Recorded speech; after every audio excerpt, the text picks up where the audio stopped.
Hello, everybody. What is up? I hope you're all doing really well. Tonight, we are going to play some indie games. Been having a really good time playing a few indie games on Steam Deck, and thought what better way than to share in all of that with all of you. So thank you so much for tuning in, if you're tuning in. Take a quick peek here, just make sure my audio is picking up.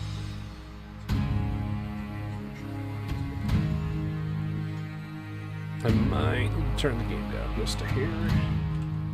I just want to make sure that it's coming through okay. But how is everybody? Hope everybody is doing well. You had a 40 milligram gummy and it kicks in right when you go live. Oh, what a wonderful twist of fate. Hell yeah, man. I appreciate you coming by, Alistair. Thanks, man. Wasn't really sure what to play, but I've been playing a ton of indie games lately, so I thought maybe indie would be the way to go. And honestly, if we're being completely honest, I think indie games do a lot of phenomenal things that a lot of other, big AAA studios don't really do. And to be honest, too, the other thing I've noticed about indie games is I've always played indie games, but I guess the games that I've been playing lately, I'm realizing that a lot of them do what we want big studios to do, which I know sounds kind of stupid because it's like, well, yeah, duh, of course they do, but I don't know, like, it's just something like, maybe it's just me being overly positive. That's entirely possible.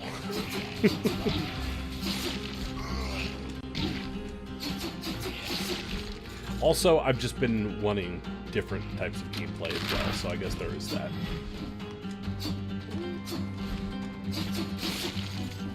Yeah, but all that being said, though, dude, how's it going? I appreciate you coming by. I want to try and elevate this channel a little bit, because I think there's a lot of opportunity to been getting into modern indie side-scrollers and top-downs. Nice, dude. You know, it's funny you say that, because I have as well. I've been kind of going back, playing some of my favorites, Vampire Survivors being probably key among them, and I love Vampire Survivors, but I was like, I should branch out a little bit, maybe go into some more Metroidvanias.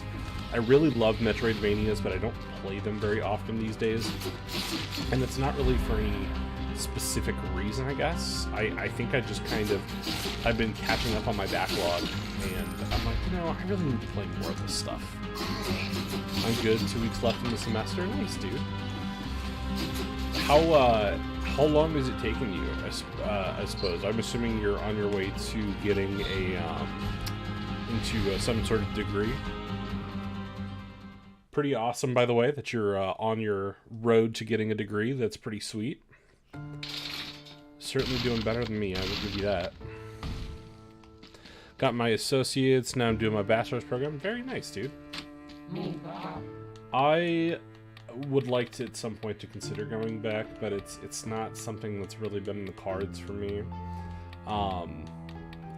My story was kind of weird about it because I was going for bachelor's in business, and it wasn't bad. Like, I liked what I was doing. I really liked school, but when I changed my religious beliefs, that is when the church dictated whether or not I could continue going, because I was going to BYU, so I was not able to finish out my degree because of that, unfortunately.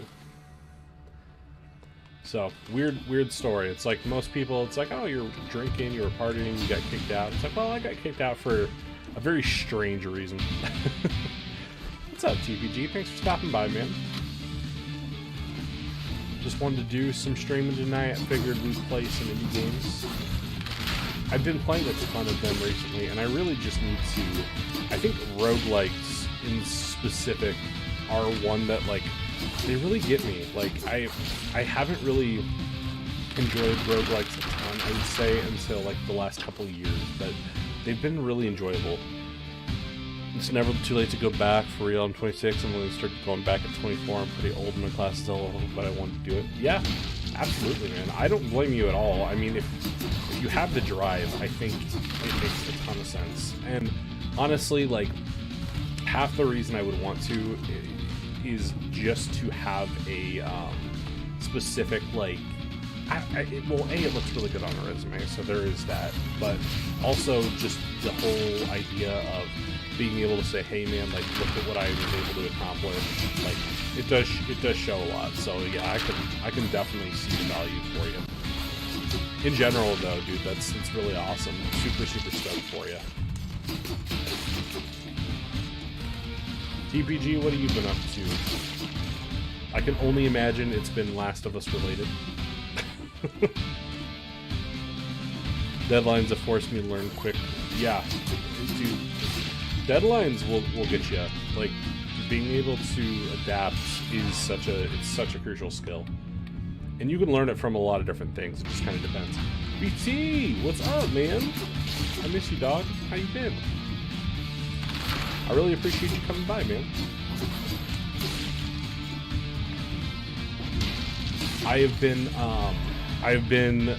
So I was telling these two that I was really feeling the indie scene a lot more lately.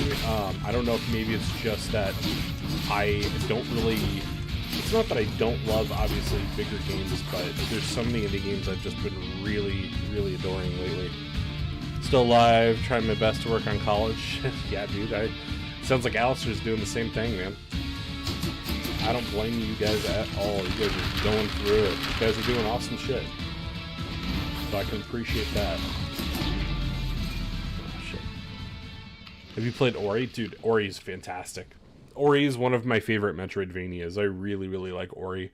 I would say out of the two, I would say the second one's probably better, but I really do like the first one as well. It's also just extremely challenging, which is something that I do revel in. I appreciate how hard it is, but oof, that platforming segments in that one get really tough. Have you been catching up on the DSP drama? Oh, you know I have. You know I have. The DSP drama's been absolutely hilarious lately. I decided I really want to sprinkle in my DSP drama with gameplay, because like, we could watch DSP all day, but honestly, he just gets... The problem with DSP, like covering DSP content, it's a very tough balance, honestly. Like, DSP is a fascinating person to cover because he's extremely boring, and yet at the same time he's also incredibly entertaining. But that being said, that's why it's such a tough balancing act, because you have to be able to toe the line between both. It's tough, but DSP is like absolutely fascinating. When he does insane shit, that's when it's the easiest to cover, because it's actually like, I don't know, you can cover it in a more normal way, but you have to cover DSP content in such a weird way just because of how he is. That being said, though, I am very curious who he has for the Smart Guys host tonight. The reason I'm not tuning in is because Smart Guys is boring as dirt, and just to be frank with you, I'm not I don't really want to tune in to watch him I don't know, bore everybody.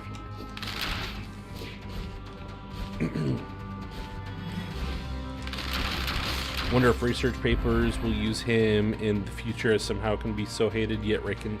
Dude, you know, that is a fascinating case study. Like, he really is, though, and I mean this in the most sincere form, not in a necessarily good way, but he is one of the most fascinating people I've ever seen. And honestly, that's part of the reason I'm so, like, I want to do content on him, or I want to talk about him in general, is because I've never seen anybody so confident in the shit that they do, and also manage to just be so oblivious. Like, I've never seen somebody act so inhuman.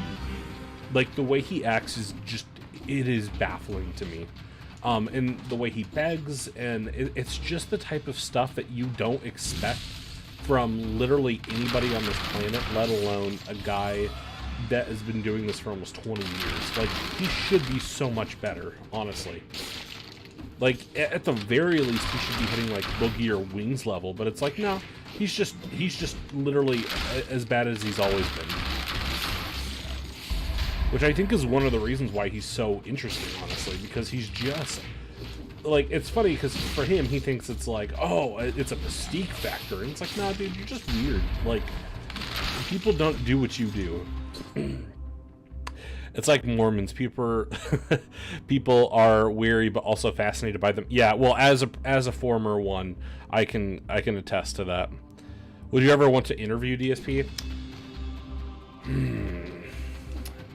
That's very tough. That's a very tough question. I would say it would be interesting.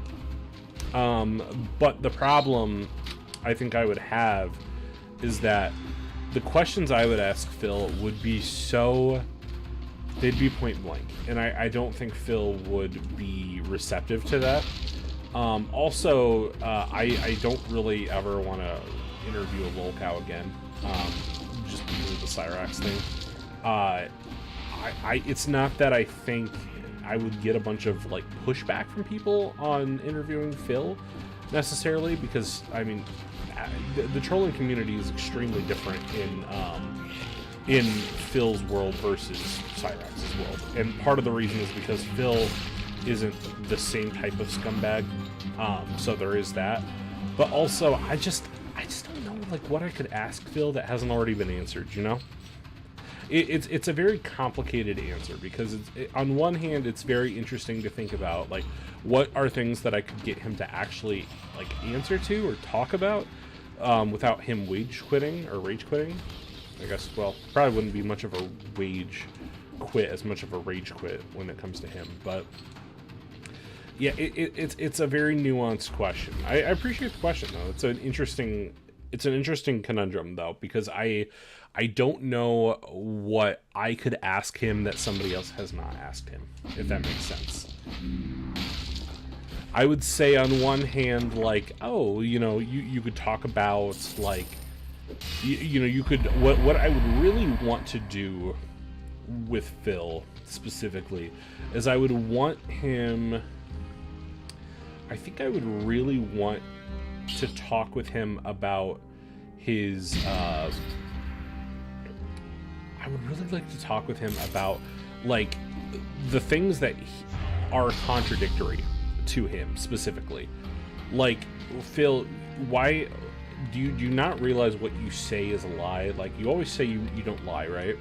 But when you say that and then you say the exact opposite, it's like, do you forget? Like, what are you doing? Because it's very apparent to people very often that that's the case. So, you know, which is it? I think is the problem. But yeah, no, it's a great question, man. Thank you for asking. By the way, I'm thinking, come Doom the Dark Ages, I'm thinking I'd really like to do a live stream on that. Is that something that you guys would want to see? Because I realize when, I don't think I was live streaming when Doom Eternal came out, but since Doom is one of my, well, is my favorite video game franchise, and it is, Doom Eternal is one of my favorite games of all time, if not my favorite, I think what I'd like to do is to go ahead and stream it, if that's something you guys would be into. You'd watch it? Oh, BT, you the best, dude. How you been, man? Like, what's go besides school kicking your ass? How's everything else going?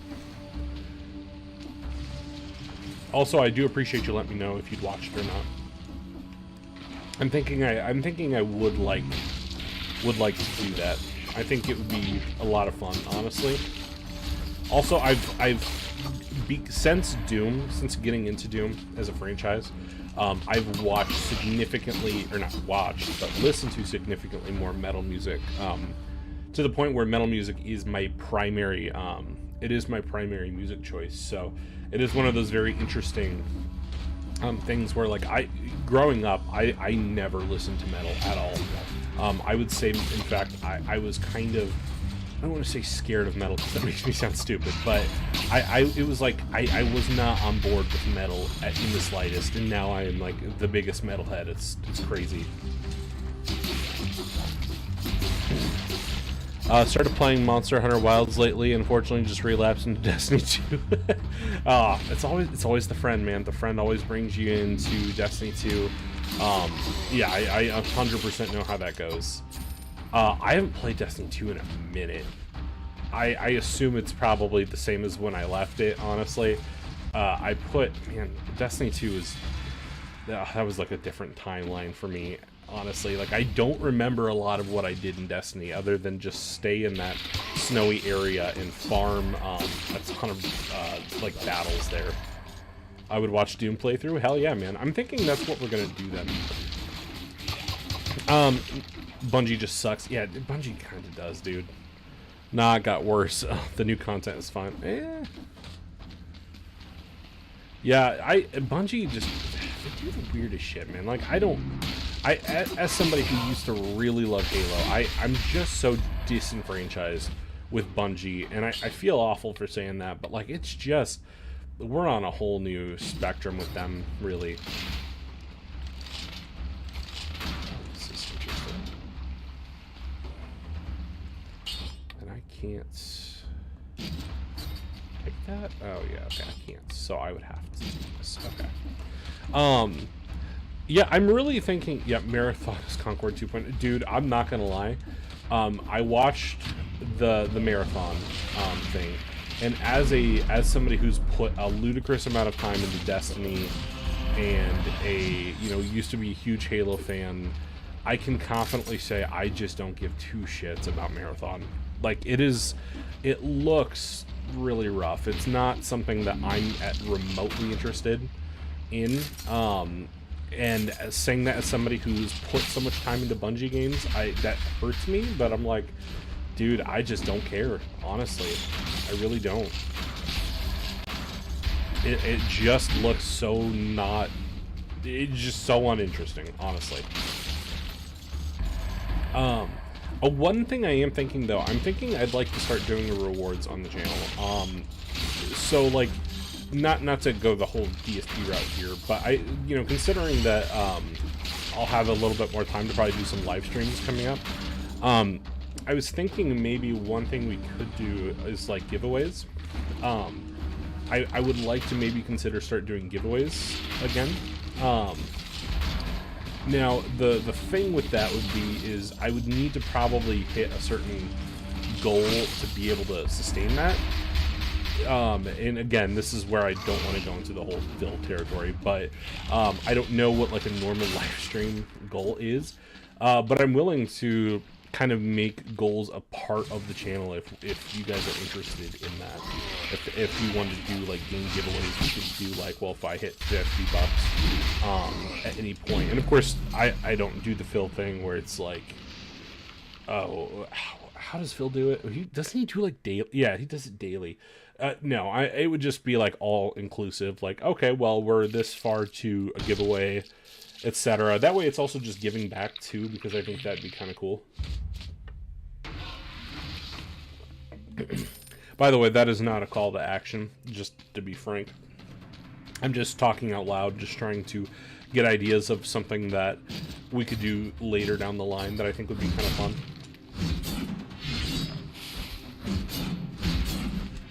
Because one thing I'd really like to do is if it was worth doing, if I could do it more frequently, I think we'd probably get a more, like, some bigger traction, do something kind of like a subathon or something where it was really about trying to engage folks in the channel and really change things up, make things more interesting for people of the channel. I think it'd be a lot of fun, but you guys would have to let me know what you think. It's something that I would like to really, I'd really like to kind of workshop, but there's absolutely zero pressure from you, just to be clear. See, I've watched so much Phil at this point that I'm like, I really want to let people know this is not a, not a pay-me situation. It'd be more akin to like a YouTube Patreon-esque thing. But of course, then again, too, I want to know, like, what folks want to see. Alright, I gotta get back to studying. I'll catch you later, brother. Hell yeah, man. I appreciate you, BT. If you hit me up sometime, man, I'd love to chat with you. It's been a minute. One thing, actually, BT, if you're still here, one thing that would be fun is if, like, we did a, we went back to the Harmon Well. I think the Harmon Well would be very fun to go back to at some point. Just like reading some more of his ridiculous fan fiction. I think reading the fan fiction would be a really fun, like marathon type goal thing. Like we just would keep going on more of his fan fiction, or maybe we'd even read it all depending on what was available.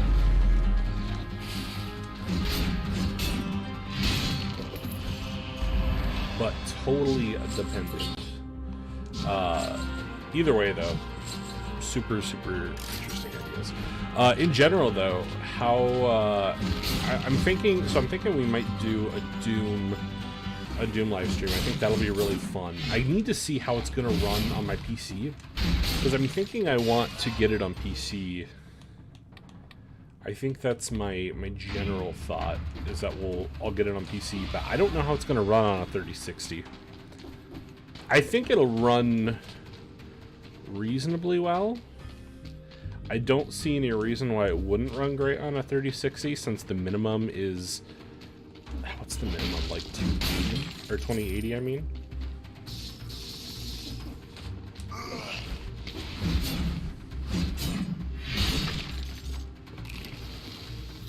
I'm not 100% sure, though. One really interesting thing, and you guys can tell me too if this would be of interest to you, but I am thinking of doing more tests of newer games on Steam Deck. And I'm thinking maybe what I would do is we'd get like a live feed going of the desk, where you guys could actually see it run on the Steam Deck. I think that would be kind of cool to be able to actually have a camera positioned so that you guys can actually see what a game is running like natively on the Steam Deck. That is, if that's something of interest. Been doing a lot of thinking for ways to improve the channel, because it's getting a little stagnant in my opinion. And it's not that it's terrible or anything. It's just I want to do better. Eventually you watch enough Phil and you're like, man, I could do so much better. I could do so many other things.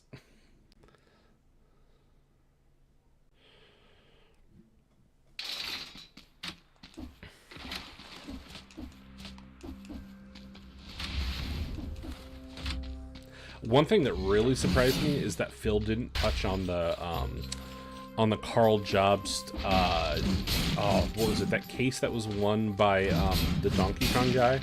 I was like, that is literally a gaming related story that he just did not touch on, which is just, it's like, why would you not touch on that, man? Like, it is literally a gaming story and you didn't talk about it at all.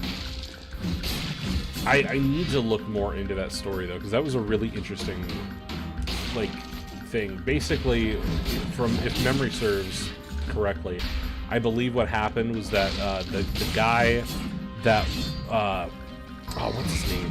Is it Billy something, I think? The one that was like really good at Donkey Kong, essentially, like, he won the lawsuit against Carl Jobst, who was defaming him, I believe. Cause DSP0 has zero passion for gaming is just a means to an end for him. And really, that is kind of the crux of Phil as a whole, is like, he has zero passion for anything. Because I've been thinking about that with my channel, like if I had to say why I think my channel's gone stagnant, I think part of the reason is that I've kind of allowed myself to get dispassionate, if that makes sense. And it's not because I don't have passion for games or anything, but I didn't really have a goal or a focus, and something that I really wanted to put out in the world, if that makes sense. And I think when I watch Phil, I realize, like, Phil is actually a very good person to watch for what not to do or how not to do something, because he makes you realize, like, if you don't find something to get passionate about and you don't find a reason to actually stream, then there's really no point in doing it, because the whole point of it is that you have to have something that you're passionate about, something that you care about. And Phil doesn't really have that thing anymore. Like, the things he's passionate about are so surface level that I'm not even sure he feels comfortable being passionate about them. Like, WWE Champions is not something like I would be stoked about being passionate about. And just, I mean, unfortunately, WWE is one of those things that it doesn't do anything for me. Like, I literally, I'm kind of interesting when it comes to WWE and its lack of interest for me, because it's not that it's bad, right? It has its place. It has, you know, people like it for a reason. But for me, the reason I can't get into it is because I know it's not real, which is super strange, because I know a ton of people that love WWE, and it's not that it's not that I'm not impressed by the athleticism on display, or you know, the storylines and the fact that people are creative enough to come up with this type of thing. But I think it's the fact that WWE is not, just knowing that it's a product, I think, is what bothers me about it. I know cringe. I know it's cringe. I talk about The Last of Us, but it's something I care about. So sometimes you just got to do something for you. Yeah, exactly. I think that's why I'm really excited about Doom coming out, because Doom is one of those few franchises that I genuinely just adore Doom. Like, out of all the things in my life, I don't want to say in my life, but in my video game repertoire, is that what I'm saying? I don't know. But out of all the video games that I care about, Doom is at the top. Genuinely, it's at the top. And it's weird too, because I remember growing up, I didn't get Doom. I didn't understand Doom. I was like, this doesn't really do anything for me. And eventually, like, not having a story, you know, or the story not being important to it, was always a big turnoff for me. I was like, I don't really see why people care so much about this. And somewhere along the lines, when I played 2016, something clicked, man. Like, Doom became something that, like, I really genuinely care about. Because every game that has come out, 2016, Eternal, Dark Ages looks phenomenal. Like, they've been killing it, right? And so I go back, I play the original Doom, and then all of a sudden it's like, oh man, it really does appear to me that Doom has always been a great franchise. And so then I start playing the old games, and I'm like, holy crap, man, like, Doom is just awesome. And it's so moldable as well. Like, the modding scene is super interesting in Doom. The things people have been able to do and test, like, the limits of technology are so interesting, because Doom literally pushed the boundaries for so many things. And so that history mixed with the metal aesthetic and that's actually another thing too. I didn't care about metal music until Doom. And honestly, even then, it took me a while to listen to metal music that wasn't Doom, because the only metal music I really listened to for the longest time was Doom. And eventually I got to a point where I was like, wait a minute, man, like, Doom takes from other sources, right? Like, there's so many other bands, and there's so many other, like, avenues that Doom pulls from. So even though I love Doom, I was like, I need to explore these other options. And then all of a sudden you realize, oh, okay, so it pulled stuff from Metallica or Iron Maiden, and then you fall down a whole rabbit hole. New Zelda games for Switch 2 will not support. Are you serious? It won't support cloud saves? Dude, how? You're gonna pay $80 for a game that came out 8 years ago, but you're not even gonna support the cloud saves? Only Doom game I know is unpopular is Doom 3. Yeah, and even Doom 3 has its merits. Like, I wouldn't even say that Doom 3 is, like, a bad game. It's just different. And honestly, I'm okay with it, because the important thing about Doom is that no Doom game is really ever the same. And that's really one of the beauties of Doom as a series, is that they're so unique. Like, every Doom has its own identity, essentially. You will never really get a Doom that's going to be the same each time. Like, there's going to be something about it that changes up the formula enough that it's unique and different in a engaging way. $90 if you want the DLC. Dude, Nintendo is out of their minds. What are we doing? This is why I made the video the other day about the Switch 2, because, like, man, if you want a handheld, a gaming handheld in 2025, the Switch 2 is not it. It is not it.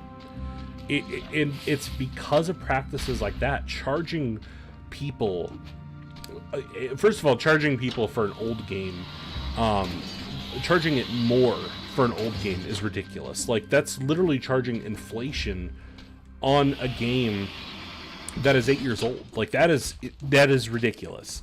And then to tack on the DLC for upwards of $90, like, oh my god, man, it's just not consumer friendly at all. Nor do I think any consumer should be even considering it, which is, I know, like, I'm not saying that, you know, I'm in charge of consumers' wallets, right? But if you value your money at all, you should not consider a Nintendo system right now. Like if you value your money, if you value your I don't want to say your pride, but your integrity as a consumer, you really should not be considering a Nintendo product this summer, because that is so ludicrous to me. And genuinely, like, I'm not even saying their products don't look interesting this time around. I'm just saying that, like, for the money, the value to cost ratio, which unfortunately I know it can take the fun out of it for some folks, but that's the world we live in now, where I have to, like, think about this this hobby that I do. Like, if I want to enjoy this hobby, I absolutely need I need to be able to justify it monetarily, and it's unfortunate, but it's just the truth, right? I mean, it's a luxury. It's a luxury hobby, and just because it's a luxury hobby doesn't mean that I have to pay a luxury price. And with things like Steam Deck and just PC gaming in general, it's gotten to a point where I don't think I can ever justify spending that much again. Like, that is just, it's just too much, man. It is just too much. It really is. Nintendo has become fuck you, pay me. I mean, yeah, I wouldn't disagree with that sentiment. I mean, I get corporate greed, right? I understand corporations, they're meant to make money, but that does not mean that we should be, like, defending their practices, right? I mean, that's how we end up in situations like Cyberpunk. Like, I don't feel comfortable supporting a company that is going to go so far, right? And I'm not saying that, you know, maybe that is. Maybe the price that they're charging is what they need to break even. Or not even break even, but, like, to really give them profits. But it doesn't feel right. You know, as a consumer, you know what feels right, you know what doesn't feel right, and it doesn't feel right to me that that's what they're charging. It just doesn't. It's out of the question, as far as I'm concerned, for what's reasonable to expect a consumer to pay. And it's not because I think that, like, you know, their games aren't worth it or they're not fun. Like, honestly, if they would have just released the games at 60, I probably would have, or not 60, I guess, but 70. If they would have kept the Switch games at 70, I really would have considered buying the Switch 2. I'm not even, like, I know that might sound like, you know, hypocrisy, but really, my problem is not really with the system and the pricing structure of the system. I would say my problem is that they are asking you to pay $10 more for every single game they release. And when you consider that Nintendo already doesn't really have, like, the most, like, high rate of not pay structures, but release schedules, like, they're not exactly pumping out games at, like, a fast clip, right? But even if they pop out 6 games a year, that's $480, man. Like, I'm not okay paying a company $80 to deliver on what, like, indie games or what other games are doing. And I think realistically, it's kind of ridiculous for them to expect people to be dumb. Like, I've gotten to a point where nostalgia doesn't really, like, affect my gaming choices anymore. Or at least maybe not anymore, but not in the way that it used to. Like, nostalgia used to really dictate a lot of my gaming preferences, and I've gotten to a point where nostalgia is cool, but it's not exactly what I need for my gaming, for what I need for my hobby, right? Like, I don't require nostalgia to be a part of it. If it's there, it's cool, but it's like, I don't care that I've enjoyed a Mario game or Zelda game before. I'm not paying $80. It's just how it is. Maybe Sony only putting out 2 games a year is not so bad now. Yeah, I mean, the one thing I can say about Sony is at least they're, like, you can see most of the time, you can see every piece and every dollar where that money goes. Right, like when I look at The Last of Us 2, and I'll use that as an example, even though I don't like The Last of Us 2, I know where that money went, right? Like, it's not lost on me where that money went. What bothers me, though, about games like the Nintendo ones is it's like, okay, yeah, you're gonna play it for years, man, but, like, Mario Kart still kind of looks the same to me.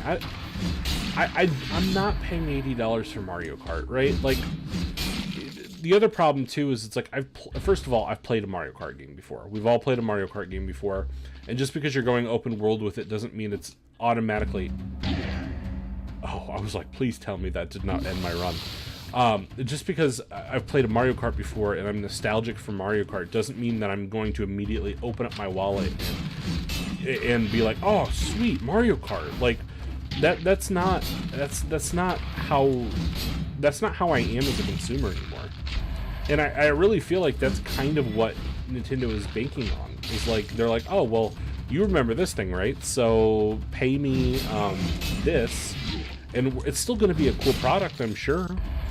But man, I just expect a lot more now. And I think that's the problem, is as consumers, we expect more. And if you're going to charge us more, give us more. Don't, like, tell me that your game is $80 and also you're getting a slightly different Mario Kart. And to be fair, the Mario Kart is different, but I don't think it's different enough. I don't think there's anything like here's another point, right? People talk about GTA 6 if it releases at $100. I don't care if GTA 6 is the most impressive game that has ever existed. I'm not paying $100 for a single game. Like, that to me is reaching new levels of lunacy. Like, it's just not realistic. And I think that's the problem, is that, like, Nintendo used to be at a point where they could charge, you know, premium prices, but part of it was because carts were expensive in the 90s, right? You know, if you wanted to pay for Ocarina of Time, it was expensive to get the cart made. But then you go, you know, you look down the line and it's like, okay, well, Twilight Princess launched at $50. Skyward Sword launched at $50. I think it was 50 for Skyward. Breath of the Wild launched at $60. Like, Breath of the Wild is one of the best games of all time, but if it launched at $80, man, I'm not doing it. Like, it doesn't matter how much content it has. If it's the same amount, then it's just not worth it. And to be fair, this is totally a me thing. Like, I know there are going to be people that are going to buy it, but there's no future where I'm comfortable spending $80 on a game, especially not when sales happen literally every week, and I don't need to play a game day one, right? I'm not a kid. I don't have unlimited time. And even if I did have, let's say I had the day off to play the game, right? I'm still only going to get a few hours in. A few hours is not worth me paying an extra $20 to $30. I don't think. Sorry, I realized I was kind of ranting there, but it really is, though, one of those situations where, and maybe it's just because PC gaming has really opened my eyes up to the fact that gaming does not need to be as expensive as people make it out to be. I think that's one of the reasons why Griffin Gaming is somebody that I don't look on very fondly anymore, because he's very not consumer focused at all. And I'm not saying that he ever was like consumer focused or that was like a draw of his channel, but I did feel like he at least acknowledged, like, when a company did something stupid, you felt like he understood it, right? Like, a lot of his commentary felt like he was coming from a place of somebody who played games and wasn't bought into corporations. But now, man, he's like the exact opposite. It's like, almost for him, like, it's weird if you're not shilling for a company, and it's a weird thing that we've gotten into with some of these people.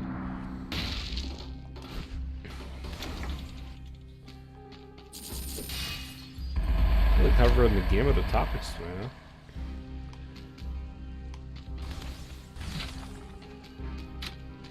That is one thing, though, that I don't understand about Griffin. I remember years ago when I used to watch Griffin, like, his content used to be very, I wouldn't say it was like amazing content, but it was insightful. I felt like Griffin's content had a point and it had a purpose, and there was like thought put in behind it.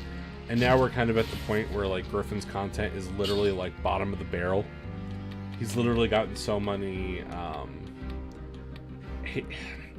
he's kind of a, I don't want to say washed out, but he's very, like, he's very weird.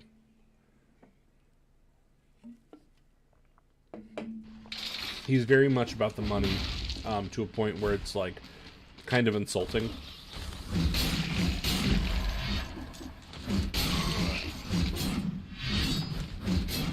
Like, at least at one point he used to be kind of entertaining. Like, I remember some people had asked me, like, if Griffin was my inspiration for wanting to start YouTube, and even though I watched him a lot and I felt like it was, he kind of showed me that it was possible, I wouldn't say he was my inspiration for it.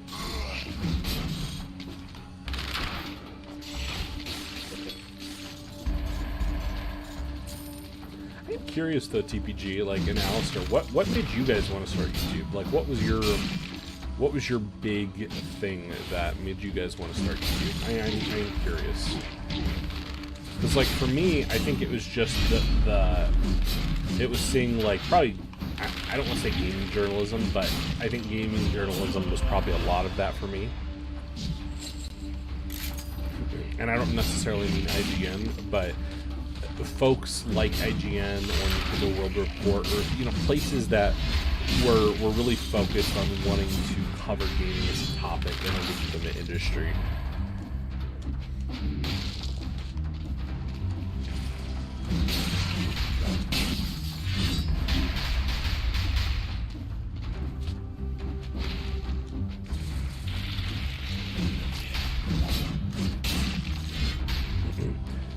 Witcher 3 versus Skyrim, which you like more? Oh, that's a good question. I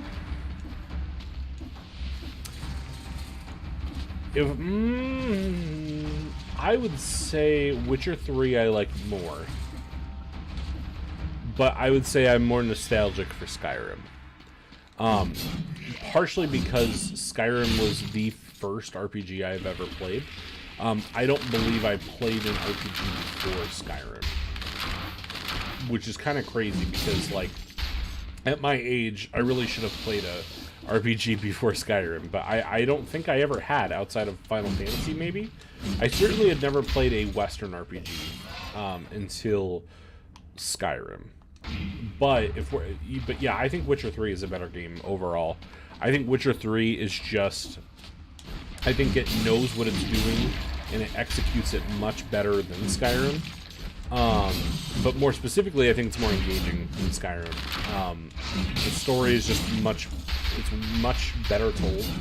And also, I think the change-up in gameplay elements like Gwent The combat is a little more interesting. I think there's just things that Witcher 3 does a lot better than Skyrim.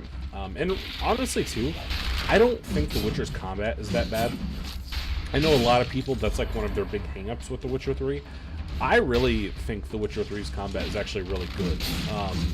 It's one of those things where a lot of people have problems with it, but I think it's in comparison to other games.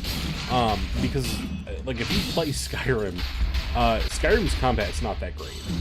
It's just not. It's good, I think, actually. I think it's actually a little underrated compared to things like Oblivion, but if we're talking compared to something like The Witcher 3, I think The Witcher 3 is better in combat. I would have to assume for you, TPG, that Witcher 3 is your go-to. I think Witcher 3 also showed me how valuable CD Projekt Red was as a studio. With Cyberpunk being my favorite game of all time, it really gave me the confidence in them that they were going to be able to deliver the product that Cyberpunk eventually became. Helldivers 2 versus Warhammer Space Marine 2. Warhammer Space Marine 2. I like Helldivers a lot, but my Warhammer bias demands that I say Helldivers. Or not Helldivers, but Space Marine, I mean. Also, technically, it would be heresy if I didn't say Space Marine 2. But also, I think Space Marine 2 is like a third-person Doom, so I'm much more inclined to play Space Marine 2.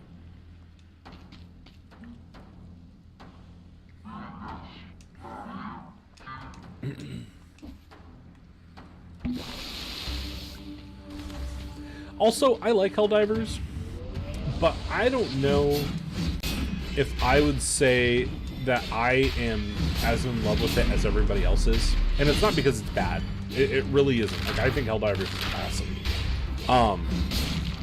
It's just that it never, like, reaches those peaks that something like Doom does for me. Whereas I feel like Space Marine 2 does kind of hit those peaks for me.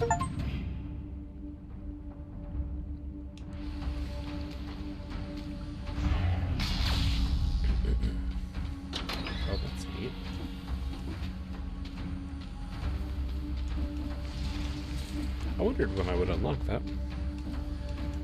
That being said, though, I think Helldivers is a fantastic game. I've put like 40, 50 hours into it. But for me, one of the huge aspects that, or the reason why I can't love Helldivers as much as I'd like to is honestly just because there's not really a single player element to it. I play most multiplayer games alone. And it's not because of any specific reason. I just really don't. I don't know. I just do, actually. I guess I just do. But I think Helldivers doesn't really have any meaningful single player content, whereas Space Marine has a whole story. It has, a really great story, actually, so far. I haven't beat it yet, but I've really been enjoying it from what I've been playing. And oh shoot. Well, I guess that run was at least worth it. But yeah, no, Helldivers is great, but it doesn't have a story. It doesn't have single player missions. It doesn't really have anything for single player players, and I enjoy playing it quite a bit, but I have to find my own fun as opposed to it being there organically, which when a game makes me do that, I'm a little less interested in it by nature.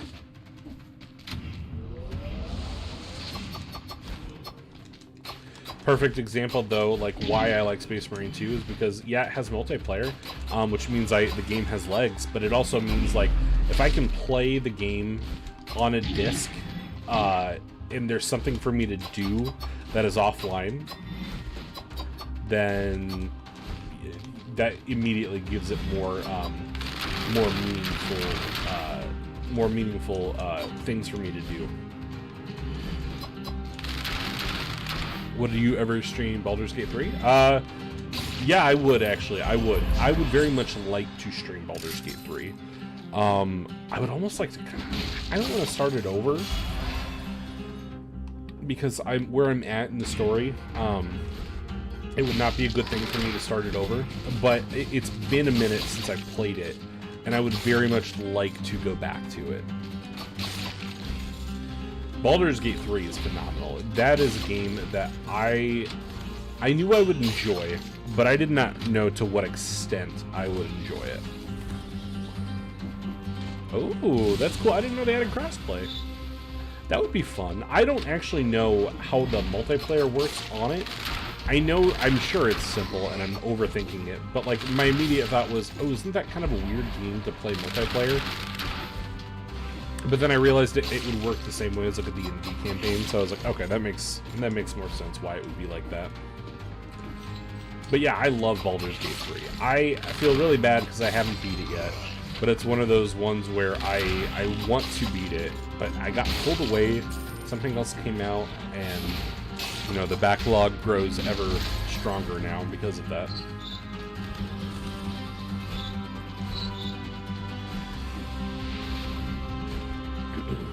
The one game, there was one game I was thinking about that had crossplay.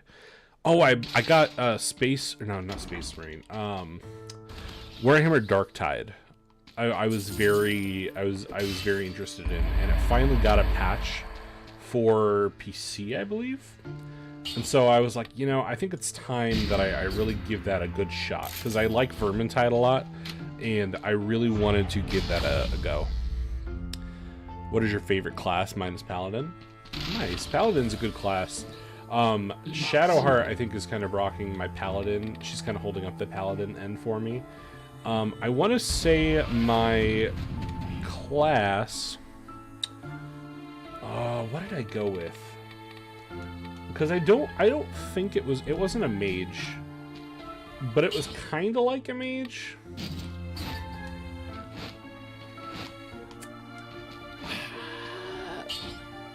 What is it? It's not a mage, but it's essentially a like a mix between somebody who can kind of like, maybe it is a paladin, warlock. I think warlock, actually. Now that you said it, I think it's warlock. Where it's like not 100% committed to magic, but magic is a big component of it. I think I have Baldur's Gate 3 installed. Maybe we'll take a peek at it. I'd be curious to know where I left off.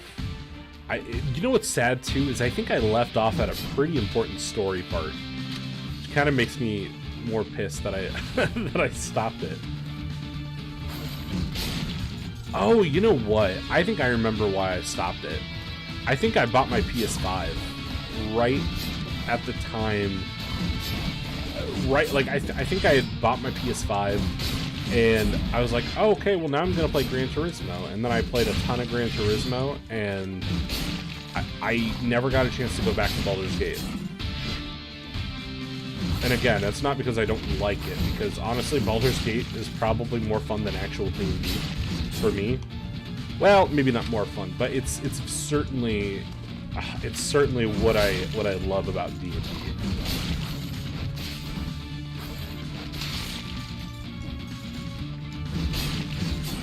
But yeah, I think I've got my PS5. I think you can download your cloud saves to any machine that plays. Oh, that's cool. That would be pretty neat then. The problem is that I don't want to pay $60 to $70 for Baldur's Gate 3. Also, I really wish I could get a physical copy of it, which I know I can, but that would immediately mean it's going to be more expensive. Yeah, it's one where if it's on PlayStation Plus or something, I might consider it. On PlayStation anyway. That being said, though, I could always just play it on Steam Deck. I'd probably just play it there, honestly. At least if I wanted to play it in my living room, I should say. But that is good to know, though. I didn't know you could change your save.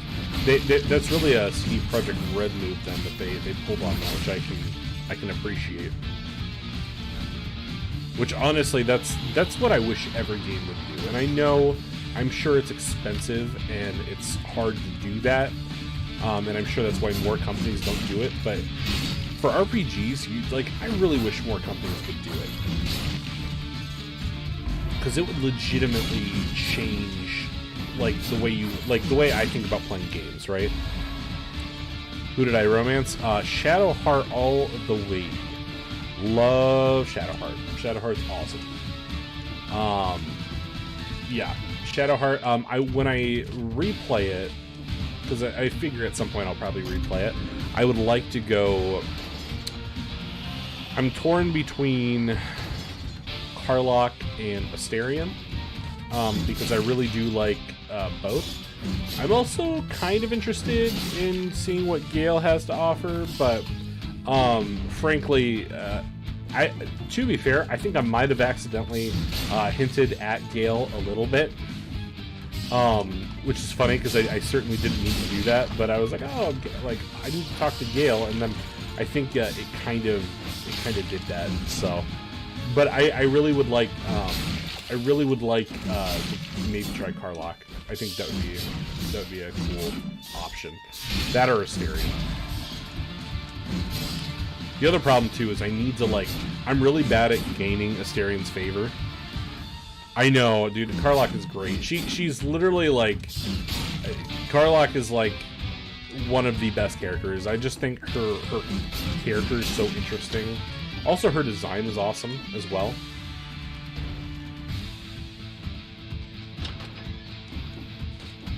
I really like the whole infernal heart thing that kind of goes on there.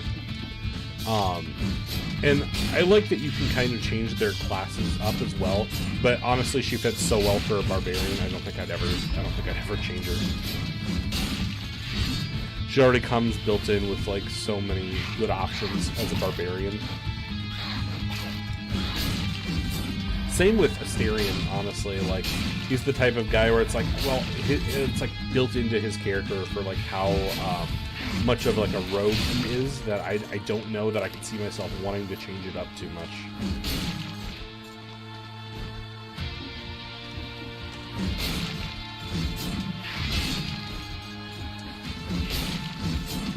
I think the one that is probably the easiest to change up, in my opinion, would probably be Shadowheart.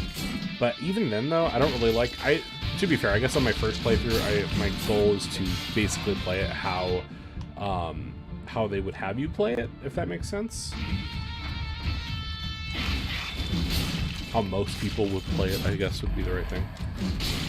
Any girl that can punch a wall and have her hand not bleed is someone you don't mess with. Yeah.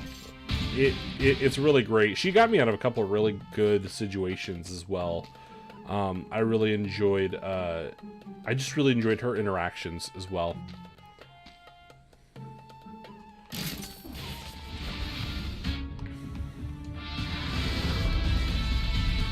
Yeah, Baldur's Gate 3, man, that is like a cyberpunk level RPG. That's just so happens to be a CRPG. I really want to go back and play Divinity, because Divinity is one where I played a few hours of the first one and got into it, and I was enjoying what I played. But then I kind of just left it, and then I played Baldur's Gate 3, and I was like, oh, this is the type of game that Divinity is. And then when it clicked, I was like, oh man, I really missed out on Divinity.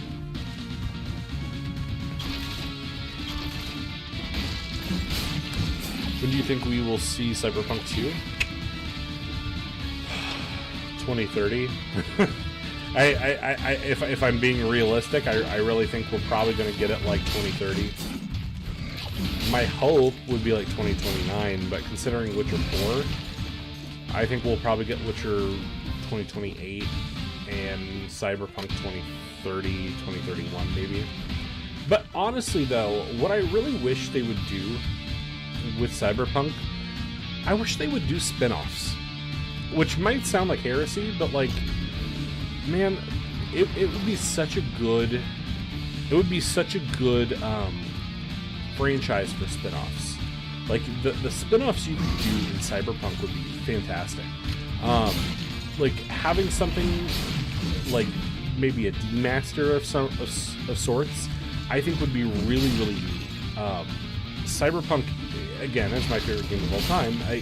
It's the type of game that would lend itself really well to like a boomer shooter, or like maybe even like a racing like mini game, or not mini game, but like, I don't know. You could do something though. I don't think you have to pigeonhole yourself to the RPG aspect. Especially too after watching the anime, I think it goes to show that you can really do a ton with Cyberpunk. And that's really why I think I wish they would, because Cyberpunk has so much potential, and they probably won't do anything other than just a Cyberpunk 2, but like, could you imagine like a Cyberpunk side scroller where you play as like David or Lucy or something like that? Like, that would be so cool. I would be really into that. Again, I don't think they'll do it, but I think it really would be. I think it would be a really brilliant move. You know, not to let people forget about all the goodwill of Cyberpunk that they earned. I think is kind of important.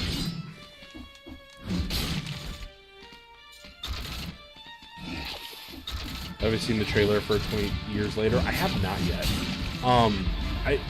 This is going to sound really, I don't want to say petty, but this is going to sound really weird. I have purposely been holding off on watching anything on that movie specifically, because of the fact that I can't reasonably watch the other movies yet. And since I have never seen, as much as I love zombie movies, and zombies as a whole, that unfortunately is the one blind spot in my zombie movie knowledge, and I really want to watch it in earnest before I get excited about a sequel. But because of what's going on with the Blu-ray situation and the digital issue, it's not something that I can reasonably like watch right now. So when I get the ability to watch it, I do intend on watching the trailer, or maybe even the new one. Sorry, I know, kind of a long-winded answer for that, but it is something where I genuinely really want to. I genuinely really want to. I want to see the trailer for it because it looks great. State of Decay 3 is coming in 2026, dude. I would hope so, because I gotta be honest, I don't know what the hell they're doing for State of Decay 3 that's making it take so long. Like, that better be the best goddamn zombie game of all time, because holy shit, it has taken forever. Because when did they announce it? They announced it like what? 2022? Is it 22 or 21? I guess it was like around COVID. And I was extremely excited. I was like, oh, finally, like, State of Decay 3, and then it was like, oh, well, yeah, it's still coming. And I'm like, okay, well, how long is it gonna take? Because I feel like I'm gonna be 35 by the time it comes out.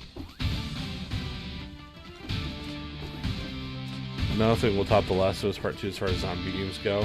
Well, a thing about that. Space Marine 2 tops Last of Us 2. Nah, but for real though, I mean, yeah, Last of Us, it's hard to explain. Well, you know my reasoning, but yeah, it's not there for me.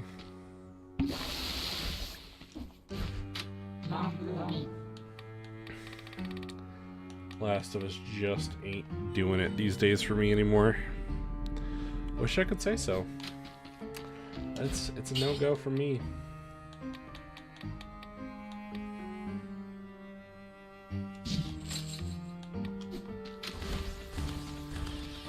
I would say my favorite zombie game. Personally, I think Days Gone is more interesting than Last of Us these days, but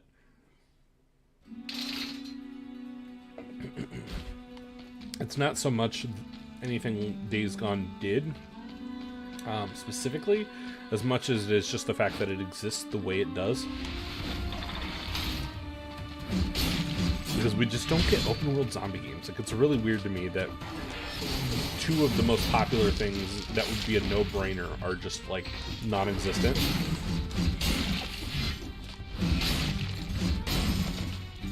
One thing I will say, by the way, is I did watch, hey, still love you, Rice, agree to disagree. Yeah, that's fair. I appreciate that, man. Again, I'm not saying The Last of Us is not a quality product, because they've put work into it, right? And I have more respect for The Last of Us than I have respect for, like, what's a good example of something?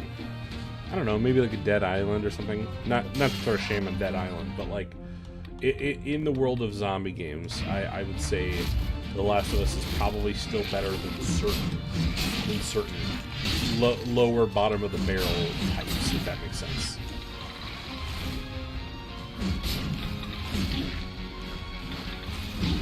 Oh, shoot. Okay, well that did not go well. Well, I think we are going to switch gears, because I would like to play something else. I'm really considering playing Vampire Survivors, but I don't know that that would be very interesting to watch. But I did get all the DLC for that. You getting the Days Gone remaster? You know, I think I will. I own it on PS4. And so I think I'll just pay for the upgrade, because $10 really isn't that bad.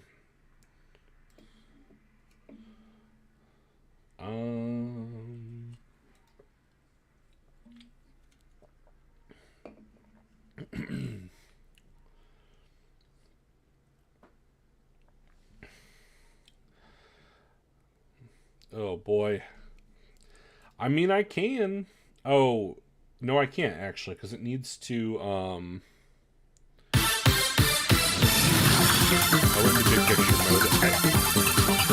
So when you're on PC and you press the Xbox button, it puts big picture mode. I don't know why it does that. That's weird.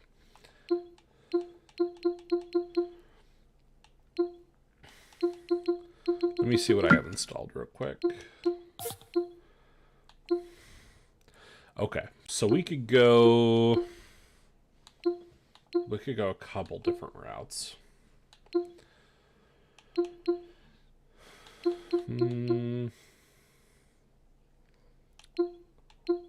I won't be able to play Baldur's Gate 3 because it needs an update. I didn't realize I didn't have it updated. Let's see.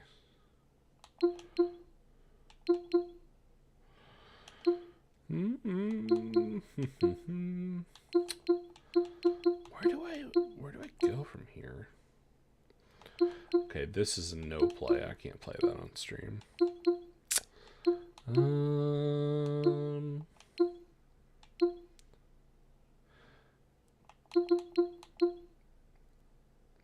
You know what? Let's try. So update it while you play something else. Just a thought. Yeah, it's probably not a bad idea, honestly. But my curious thought though here is, how much is this going to run me for data? Or not run me for data, but how big is the update? Because if it's a big update, it might buffer the stream. I got that cheap ass internet, you know.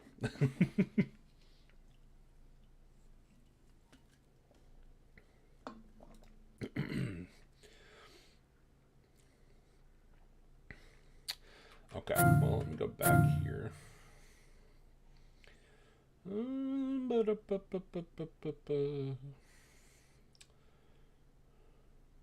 You know what? Let's do a little retro Doom.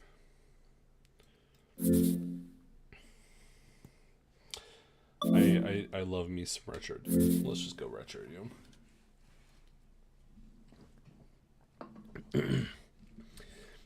One thing I love, by the way, as I've been playing this recently, is for the audio of the original Doom, they put in remixes of all the tracks.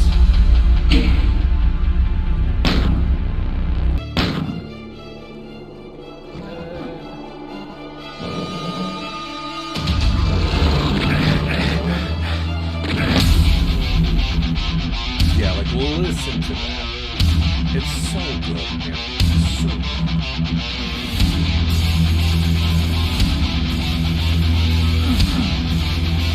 good. They remastered though all of the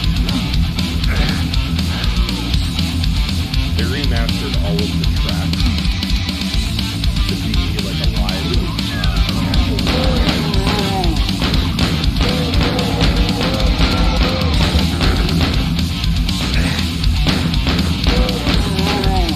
you know what actually I have Brutal Doom. I take it back. We're gonna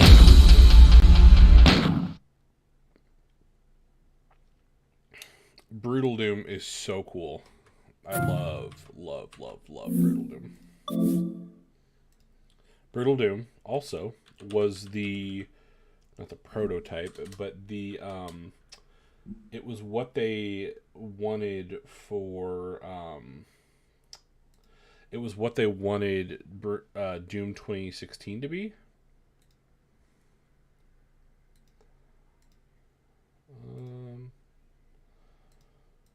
Not what they wanted it to be. That's not the right thing.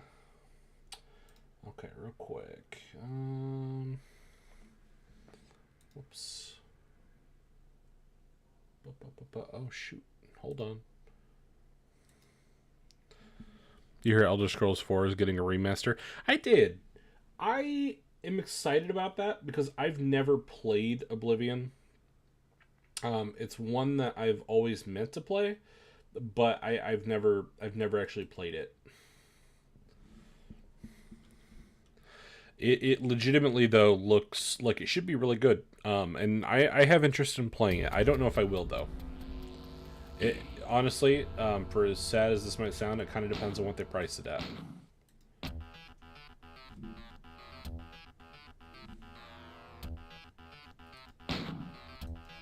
Okay, hold up a minute. What it do to me? Nah. Okay, I gotta check. Okay, I need it to run Brutal Doom.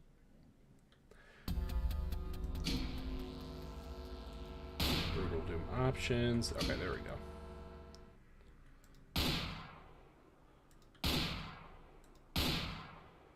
Hurt me plenty. Here we go. Literally my favorite. This is my favorite Doom mod by it. Legitimately my favorite. Like, this is what inspired 2016.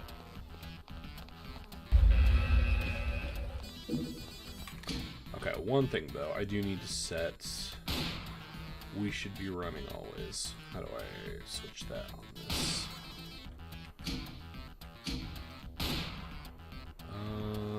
Gameplay options. Enable auto reload. No.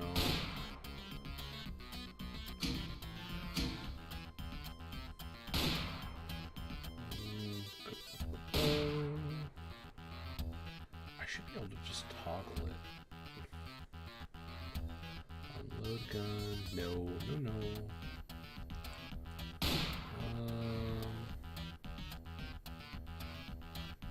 Yeah, whatever. Okay. Let's just play. Like, like if you've never played Doom before and this is your first exposure, what a sight! What a sight this would be.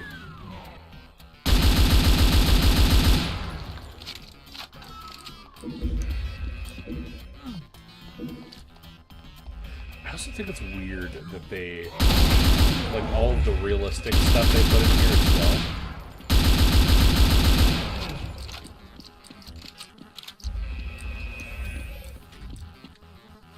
The unfortunate part is that the guy who made this mod is kind of nuts, from what I've heard. But man, he did a hell of a job with this. Yeah, I think that was all the embers.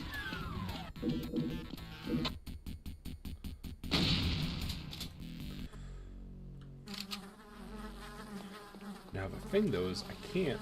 Oh wait, isn't shotgun up here? Should be. I can't remember if he changed it around for this. Yeah. Okay. Yep. Here we go.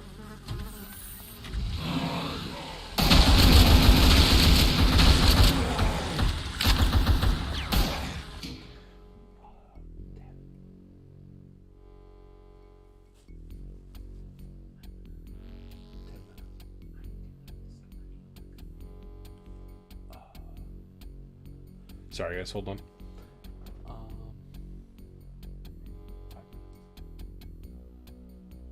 Which?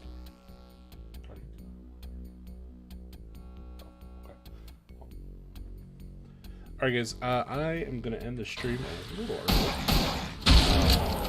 Just a moment here, I got some stuff I gotta go do.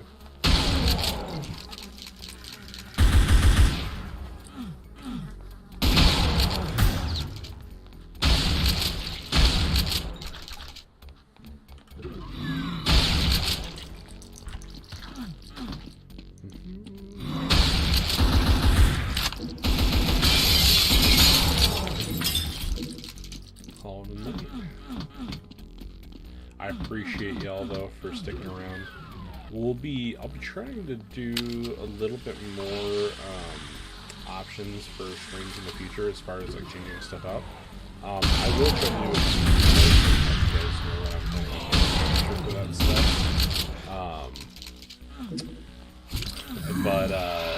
Yeah, I'll be giving you more information about that. Hopefully before the end of the weekend, I'm thinking. Yeah, before the end of the weekend, I should be able to.